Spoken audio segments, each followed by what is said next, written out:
دوستوں میری بات کو بڑا غور سے سنیے گا. بات کچھ ایسی ہے کہ چند بھائی ہوں 5-6 اور وہ بڑے رئیس ہوں، ان کے پاس جائیدادیں ہوں، سکون سے زندگی گزر سکتی ہو، مگر کیا ہو کہ کوئی خبیث شخص، طاقتور شخص یا گروہ ان سے ان کی جائیداد، زمین، بزنس سب چھین لے اور ان بھائیوں کو کسی کو سبزی کا ٹھیلا دے دے، کسی کو جو ہے چھابڑی امرود بیچنے کی دے دے اور کسی کو الیکٹریسٹی کا کام پہ لگا دے.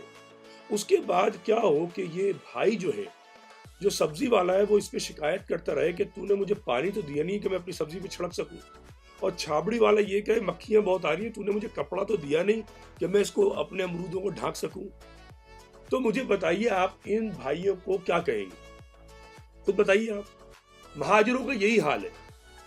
مہاجروں کا حق تھا سندھ کی 40% سے 70% زمینیں، جس میں کراچی، حیدرآباد، نواب شاہ، یہ سکر، یہ بڑے بڑے شہر شامل تھے، اور یہ ان کا قانونی حق تھا. یہ میری ٹریٹیز جو ہیں، جو میں نے matrukasin.com پہ ڈالی، ان کو خدا نہ جا کے پڑھیے، اور میں نے سلائیڈ اس ویڈیو کے اینڈ میں بھی لگائی ہیں، ان کو غور کیجئے. آپ کا قانونی حق. 40 سال سے مہاجر نام پہ سیاست کرنے والوں نے کبھی توجہ نہیں دی. پچھلے کئی مہینوں سے میں ان سے درخواستیں کر کر کے تھک گیا ہوں کہ بھائی اس پہ بولو. حالیہ دنوں میں میں جو ہوں خوشامدیں کر رہا ہوں ڈاکٹر خالد مقبول صدیقی سے، حیدر عباس رضوی سے، اور جو لندن کے لوگ ہیں ان تک بھی رابطہ کرنے کی کوشش کی ہے کہ بھائی تم بات کیوں نہیں کرتے متروکہ سندھ پہ، کہ جس پہ سندھی وڈیرا غاصب ہے. مہاجروں کا حق جو ہے وہ غصب کر لیا گیا ہے. آخر اس پہ بولتے کیوں نہیں ہو؟ ایک تھوڑا سا جملہ کہہ دیا، اتنا پش کرنے کے بعد کیا فائدہ؟ الیکشن کیمپین چلا رہے ہیں کہ ووٹ اپنوں کو دو، ووٹ فار کائٹ. شرم نہیں آتی ہے؟ پتنگ کے لیے ووٹ مانگ رہے ہو تم. اپنوں کو تم نے اپنوں کو دیا کیا اب تک؟ 40 سال سے کچھ نہیں دیا.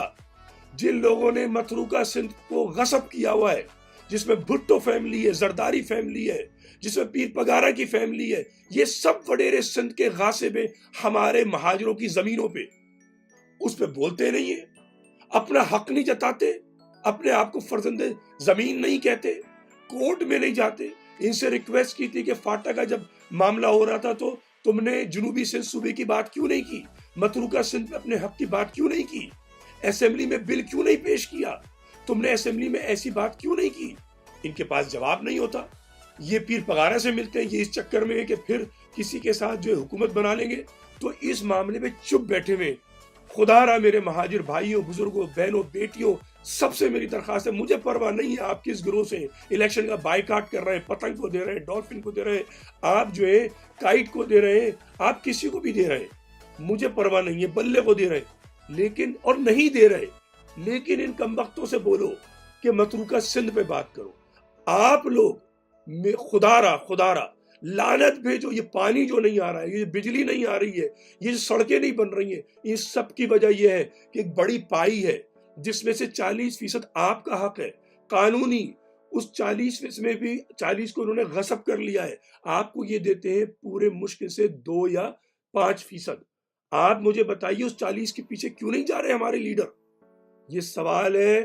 مہاجروں میں پہلے بھی کہہ چکا ہوں، جنوبی سندھ صوبے کا نعرہ ہر جلسے میں لگاؤ، لعنت بھیجو ان کے یہ جو ووٹ فار کائٹ اور ووٹ فار ڈالفن اور ووٹ فار بیٹ، لعنت بھیجو. ان سب سے پوچھو کہ متروکہ سندھ پہ کیوں نہیں بولتے ہو. اور خدا را اگر آپ کو نہیں پتا ہے، جاؤ matrukasin.com، 2-3 گھنٹے دو.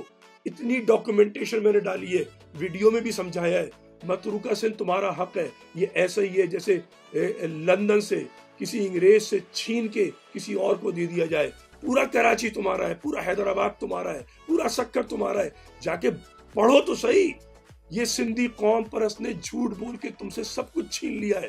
اس چھینے ہوئے کو قانونی طور پہ واپس لینا چاہیے. جو لندن میں بابا مہاجر بیٹھے ان سے جا کے کہو کہ کیوں نہیں جاتے ہیگز کے اندر، کیوں نہیں جاتے یونائٹڈ نیشن میں؟ کس نے روکا ہوا ہے الطاف حسین کو وہاں جانے سے کہ وہ متروکہ سندھ پہ بات کرے؟ سوائے اپنے ہی لوگوں کی ٹانگ کھینچنے سے کیا فائدہ؟ اور یہ جو اپنے جو پاکستان میں بیٹھے ہوئے کیوں نہیں اٹھتے؟ یہ کیوں نہیں جاتے سپریم کورٹ؟ ان کو جانا پڑے گا، ہم ان کو جگاتے رہیں گے۔ جاگ مہاجر جاگ کا مطلب ووٹ ڈالنا نہیں ہے، بائیکاٹ کرنا نہیں ہے۔ جاگ مہاجر جاگ کا مطلب ہے متروکہ سندھ پہ بات کرنا۔